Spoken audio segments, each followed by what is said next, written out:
শান্তিতে নোবেল বিজয়ী একমাত্র বাংলাদেশি ডক্টর মোহাম্মদ ইউনূস প্রথমবারের মতো ভাষণ দেবেন জাতিসংঘের সাধারণ অধিবেশনে। ইতিমধ্যেই জাতিসংঘে ডক্টর ইউনূসকে উষ্ণ অভ্যর্থনা জানিয়েছেন বিশ্ব নেতারা। এবার বিশ্ববাসীর উদ্দেশ্যে তার ভাষণে কী বার্তা থাকছে তা নিয়ে উৎসুক জাতিসংঘের সদর দপ্তর।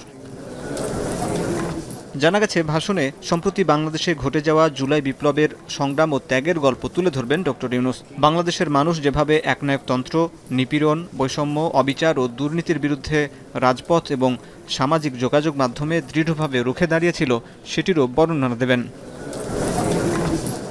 কি প্রেক্ষাপটে অন্তর্বর্তী সরকারের প্রধান উপদেষ্টার দায়িত্ব গ্রহণ করেছেন, রাষ্ট্র সংস্কারে তিনি কি উদ্যোগ নিয়েছেন সেগুলো তুলে ধরবেন।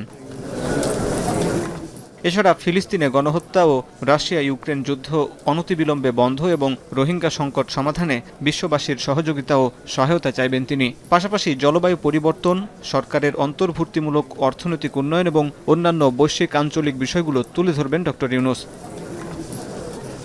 ছাত্র জনতার বিপ্লবের পর নতুন বাংলাদেশ গঠনে বিশ্ববাসীর সহায়তা, বিদ্যমান রাষ্ট্রকাঠামো ও প্রতিষ্ঠানগুলোর আমূল রূপান্তরের এক নতুন সম্ভাবনার দ্বার উন্মোচনের রূপরেখা বিশ্ববাসীকে জানাবেন ডক্টর ইউনূস। আগামী দিনে জনভিত্তিক, কল্যাণমুখী ও জনস্বার্থে নিবেদিত একটি রাষ্ট্র ব্যবস্থা গড়ে তোলার দৃঢ় প্রত্যয় বিশ্ববাসীর কাছে তুলে ধরবেন বাংলাদেশের প্রধান উপদেষ্টা।